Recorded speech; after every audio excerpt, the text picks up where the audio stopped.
Hello everybody and welcome back once again to yet another episode of Undisputed Games. In this episode, we will be having no guests, which means it's just me and you and video games. So yes, this is going to be an episode of just a solo one where I'm just going to talk a lot about video games, and the number one thing that happened with video games was the Game Awards that happened last week, and there were so many video games that were announced with the Game Awards being presented. And I know a lot of people do not like Game Awards per se because they don't like how it is not a celebration of video games, or maybe there's a lot of performances happening which is not related to video games, such as Imagine Dragons came along to do a performance, or Sonic the movie trailer was shown, which people do not like. But to be honest, I don't think so that is too bad, because Sonic had a movie, but also Sonic had a video game. So I believe in order for Sonic to be presented, they would obviously be like, hey, present the Sonic movie as well. Imagine Dragons made songs for a game, I believe. I'm not so sure, I don't remember. So I don't mind. To be honest, it's not too bad because they're just spending a few minutes out of it. And a lot of people just hate it way too much. And then as if you don't like it, just don't watch it. that's all you have to do. But other than that, I feel like in terms of the awards, I feel like all the awards were very deserving. I know there's a few games who also deserve few awards, but it doesn't matter, because if you played a game and you enjoyed that game, that's it. You enjoyed it, you had fun with it, and you don't need an award to describe that, oh, I had a lot of fun with this. No, you don't need an award for that. But apart from that, I feel like I had a really great time looking at the awards. I was so happy that we had It Takes Two winning the Game of the Year. So much happy that Joseph and his team of Hazelight Studios won it. It's so incredible. And Joseph just gave probably the best speech of the entire night in just like 4 minutes. I was up on that stage 2017 saying fuck the Oscar, and now actually in a way the Oscars got fucked because the Game Awards is getting way better. So And it's just insane the amount of happiness that he had, and I wanted that game to win, even though I haven't played it myself. I have watched it only. I also wanted Marvel's Guardians of the Galaxy to be the Game of the Year, but obviously that cannot happen. So happy that it got the best narrative. And apart from that, there were so many awards, especially the best mobile game award, which won by this really cool game. And the game award goes to Genshin Impact. Yeah, I think that's a game that they can make a sequel of and name it that, Genshin Impact. That would be pretty good. But apart from that, we had so many more world premieres, and I think the number one world premiere that I really enjoyed and really am happy about is Alan Wake 2. Alan Wake 2 is one of those games that I was so much waiting for ever since Alan Wake came out. And Alan Wake was one of those action sort of horror game, and I loved it so much back in that time. Obviously, I did not play in 2010. I played like in 2013 or something, but it was such a good game, and I was like, wow, this is so brilliant. And I was a little bit scared because it had those horror elements. But it was such a good game from Remedy, and I always wanted that game to come back. And we only saw it in like DLCs of Control, where Alan Wake was mentioned. So I was like, oh, if Alan Wake is in DLC, then maybe Alan Wake 2 is coming. So finally, now that Alan Wake 2 is coming, and now that Remedy is going to make their own way of horror, this is going to be particularly survival horror game, not an action game. I'm super excited to see what Remedy can build up, because Remedy has ever done a survival horror game. I think this will be the very first survival horror, as Sam Lake mentioned. I'm super excited to see where they go. Obviously, this is going to take a long time. It's 2023. But we will be getting more news on summer next year. So I think either Summer Games Fest that Jeff Keighley hosts, or maybe it could be on the E3. It could be either of those. But super excited regardless. It will take some time, but happy to see that Alan Wake 2 is coming. Looks very nice. And yeah, that's that.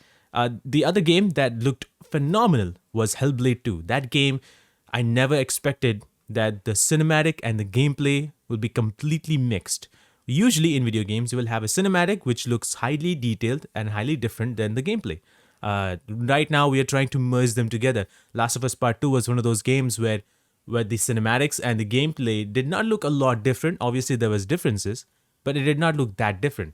Same went with Call of Duty Modern Warfare, where I really loved how the cinematic and the gameplay elements did not look a lot different.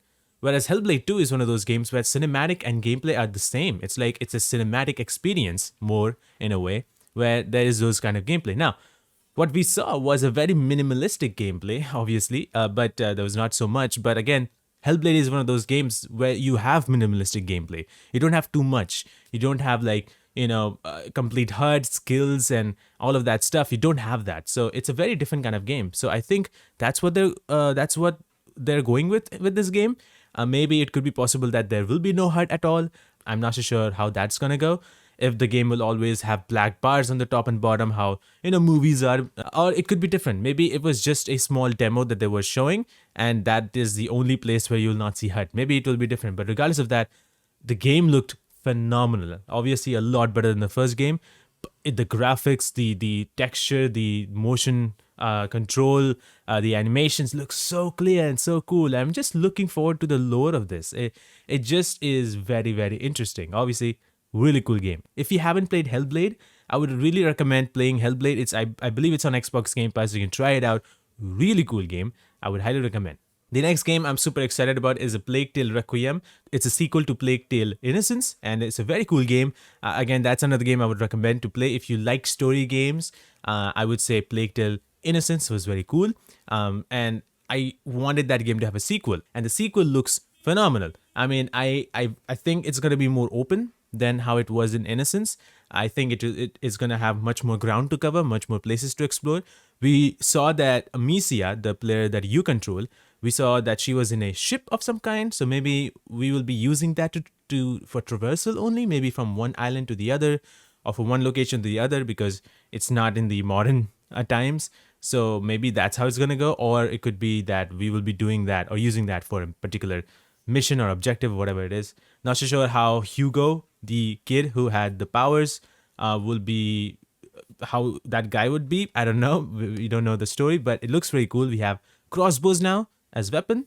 I think the same rock is also used, and it's probably going to be somewhat similar, but I want more stuff to be there. Hopefully it will be. But again, it's one of those games where there was not a lot of action per se. It was just you defending yourself most of the time and surviving, and that was the idea of the game. But regardless of that, it looks very fantastic. Next game I'm actually looking forward to is Forspoken. Forspoken really, really, hooked my interest. It looks pretty interesting to me. It is very fantasy. It's very magical, you can say. I don't know how the gameplay is. I mean, it is cool, but it's like, there's really cool stuff happening. I really like the effects of how, when you throw something or when you shoot something, whatever it is, whatever effect there is, looks pretty cool. But I don't know how the type of the gameplay is. I don't know what type of game it is. And it just looks pretty nice. I'm just not so sure how will I enjoy that game or no. But again, it's coming next year, I think on May 24th, I believe so. And I'm looking forward to that game. It looks very nice. It looks very interesting. I really like the fantasy part of it. I'm really one up to fantasy, but it looks just fantastic. Looks really fun. It's gonna be open world. I love the way we travel. We jump around and we go from one place to the other. It's pretty cool to see how we just, instead of just walking or running, we're just literally flying in a way. And that is really fantastic. Obviously, there were more indie games, and one of those games was Thirsty Suitors. It's a very cool looking game because it is completely based on India, I believe so. Obviously, it is based on India. We saw sari, we saw, ladies, aunties, and all that stuff, which is really cool to see. I love how that is kind of an RPG game that has been made based on India, which is pretty cool. Everybody looks interesting. It looks very Bollywoodish, if that makes any sense, if you know about Bollywood. But it looks so cool, and it's one of those fun RPG games that I'm looking really forward to. Looking at that reminded me of Yakuza, because that's the only comparison I can make with RPGs. And how it was really fun, had some funny moments in the game. It's just something like that. We cook in a very weird way. She's literally spinning around as she's cooking. We have dance battles, I believe, apparently. It's a lot of fights and all that stuff. Very cool looking. The one auntie is able to lift really heavy stuff. I don't know how much of a bodybuilder she is, but pretty cool to see. I'm just looking forward to see how this game is gonna go. That's one game. Another game which I don't think so is indie per se, but it is called Nightingale, and it is made by former BioWare employees. And it's going to be one of those survival games where you build, you craft and all that stuff, and you survive and all that, and you kill monsters and stuff like that. Just a normal survival game, but there's more because it's in the fantasy world. It's a different kind of place. And the team has said that it's going to be one of those RPGs where your choice actually matters. It's one of those games where your choice matters. So apparently the trailer, we saw a giant giving something to you and helping you out. And the other side, and the other time we saw the giant was he was destroying a house. So those are the two ways you can go by a situation or handle a situation. So I think there's going to be one of those choice things where you decide what you want to do and it's going to play out. And one of those things, which is pretty cool. I like that kind of storytelling, and I'm looking forward to it. It's a pretty cool looking game, and I'm just excited for it. I think 2022 overall is just going to be a very exciting year because so many video games, apart from these, whatever was announced in the Game Awards, there's so many video games coming up. January itself, we will see God of War on PC for the very first time. Super excited for people to try it out. It's on Steam. It's a little bit pricey, but it's on Steam. People can try it out. For the first time, we can play it. We will get Dying Light 2 on February 4th, my bad. It's a day before my birthday, so I'm looking forward to that game. There's so many games. It's just so many games coming next year, and I'm super, super excited. Horizon Forbidden West, I think, is coming next year. Yeah, it's so many games. I'm so much looking forward to. I think it's gonna be completely packed with indie and AAA titles, and yeah, I'm just hoping that next year, if Dying Light 2, one of those games, I hope that game is pretty nice. Looks pretty nice, but I hope when the final product is out, I hope it plays nice, and I hope the story is nice and all that stuff. But let's move along to the next part of this thing, and that is few news about video games. And one of those things is like Ubisoft has just filed a trademark for Splinter Cell name. And this trademark basically says that it could be used for entertainment purposes. That means movies, TV shows, or any other series maybe. Or it could also be used for video games. Now, I'm not so sure whether Ubisoft is going for video games. There has been rumors that there's going to be a new Splinter Cell for a while now, but there has been nothing talked about. Obviously, I think one of the members from Ubisoft or actually tweeted out that, oh, I'm working for the next Splinter Cell game, and then said that don't retweet because I will get in trouble. Something like that was going on. I don't exactly know the details, but that also happened. So we're not so sure whether any of this is going on. Obviously, Splinter Cell Chaos Theory was free in Ubisoft Connect, I think, and their own store. It was free. So maybe that is a small indication that maybe Splinter Cell is coming back. Obviously, I love Sam Fisher. It's a really cool character. I love Splinter Cell as a franchise. Really well done. It was one of those games that I first was introduced to stealth in an action game. It was really, really fun to play as Sam Fisher. And I just want him to come back with his own game. It's been so long. The last game we played was Blacklist, and it was a really good game, but you know, it's been 2015 and it's been like 6 years now, and I want a new game to come out. Obviously, we saw Sam Fisher in other games, such as Rainbow Six Siege, which I don't care about because I don't play that game, but a lot of people do care about that game, so I'm not going to say anything, but it's just one of those things that I just want Sam Fisher to finally come back in his own game, man. It is going to be so much better to do that, and a lot of people will be happy because Ubisoft finally brought him back. But again, here's a big thing. Ubisoft nowadays is going in a different path. They're going towards NFTs, which is not bad, but it's just like the way they're doing it is weird. So Ubisoft is going in different directions, making live service a lot. Like we heard, like Assassin's Creed Infinite will be the next game, will be live service. So I'm not so sure how Ubisoft is going to go. So with that, keeping that in mind, I'm not so sure how Splinter Cell is going to go if Ubisoft is going to make Splinter Cell. And what happens if they make that as a live service? What happens if they turn it completely around and, you know, fuck it all up? Because we have seen Ubisoft not doing exactly great in terms of, you know, single player games for some reason. So I'm just at the same time worried if Splinter Cell comes out and it is made by Ubisoft, how that game is going to be. It's just, I'm scared more so than ever.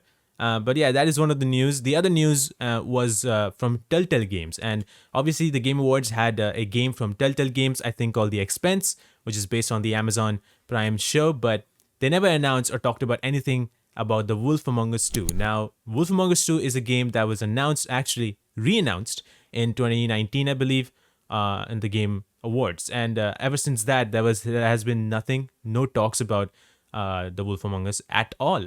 So people are very confused of what's happening. I'm very confused of what's happening, why there has been no announcements of any kind.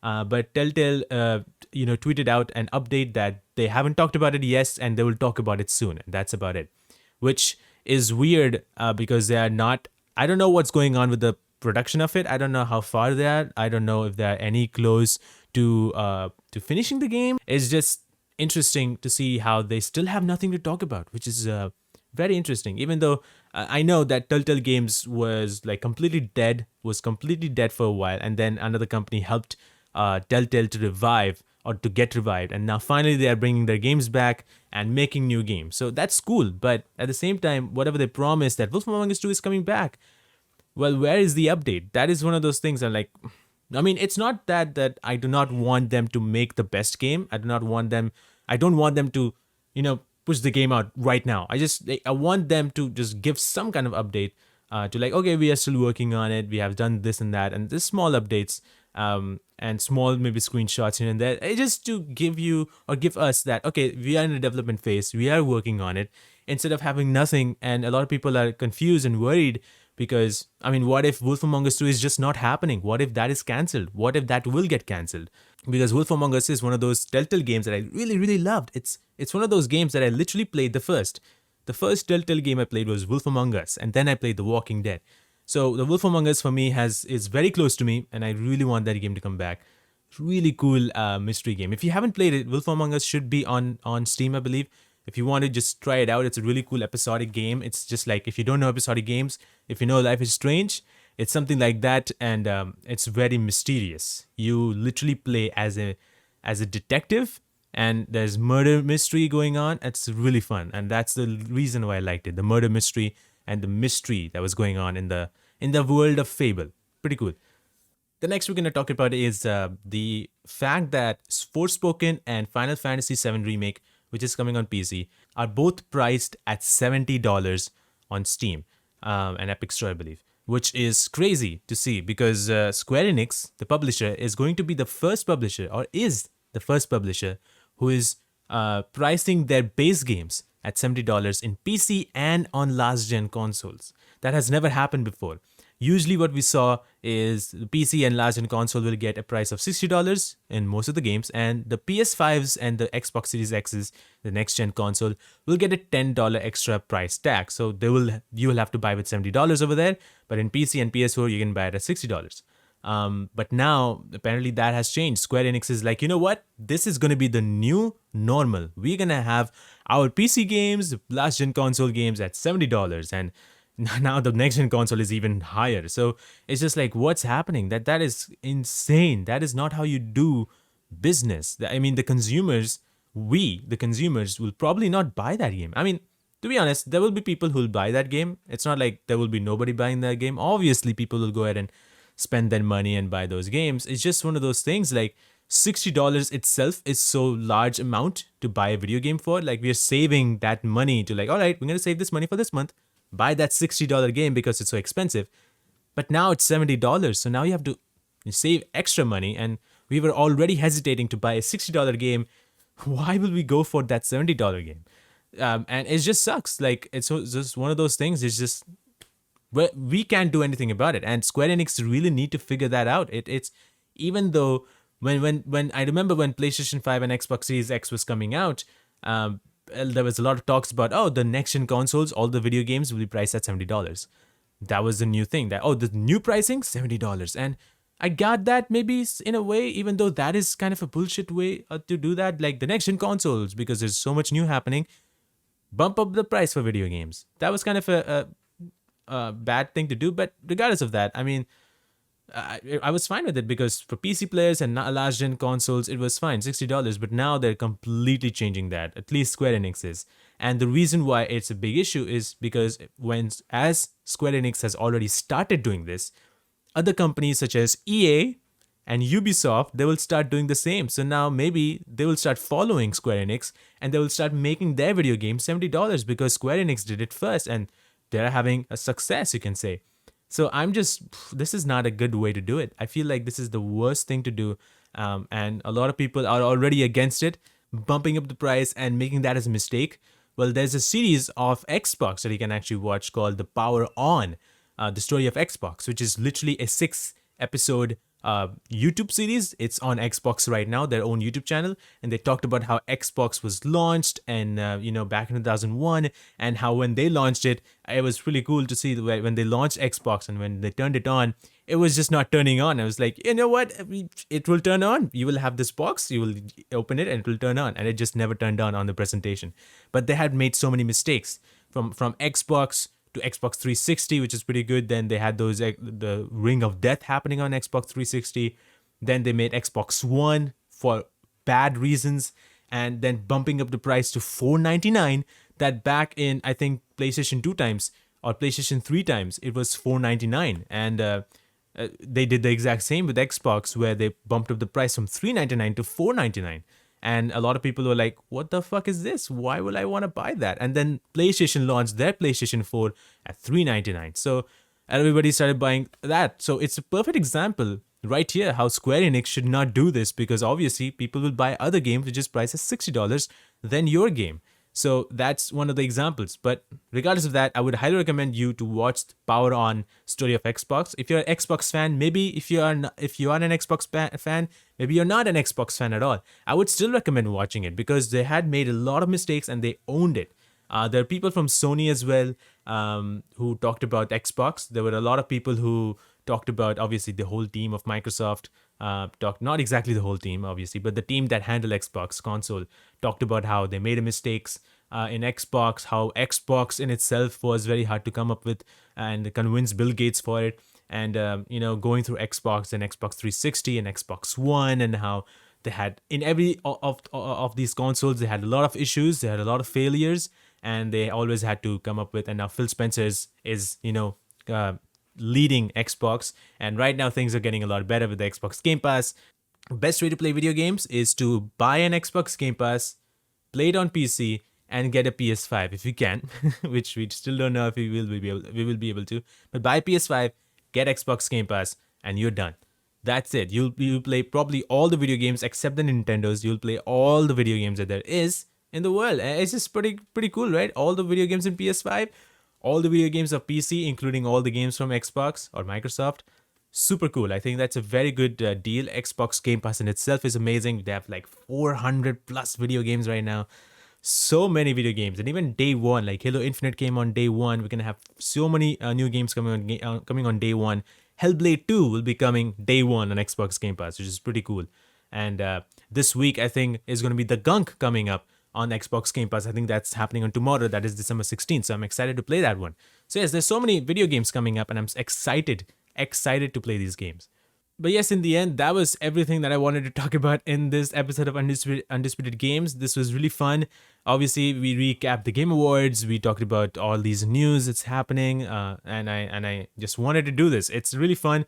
I would like to do this more so every week, to talk about some news here and there about in the Undisputed Games podcast. If we don't have a guest, I'll be your host. I'll be the guy who talks about video games and all that stuff. So I appreciate you guys listening or watching this podcast. Yes, we are on Spotify and also on my YouTube channel as a video format. So if you are watching in either of these platforms or listening to Spotify, thank you so much for that. And I hope you're enjoying it so far with the third episode of Undisputed Games. Let me know in the comments below. Let me know, regardless, in Twitter. If you haven't followed me, my Twitter profile is GivenMadness97. You can actually follow me there. And let me know what you think about Undisputed Games, or comment down below if you're watching on YouTube to let me know what you think about these episodes and all that stuff. So thank you so much for watching. I'll be coming back hopefully every week. That's the plan. We will see if that goes or no. But and the next time, I believe it's going to be on December 26th. I'll see you guys for Golden Game Show, a show that I'm hosting on my YouTube channel. So I would highly recommend, or I would love for you guys to be there. It's the place where we celebrate video games, and also a lot more things are going to happen right there. So thank you, and I would love to see you guys there. So again, thank you so much for watching. I'll see you guys next time. Take care.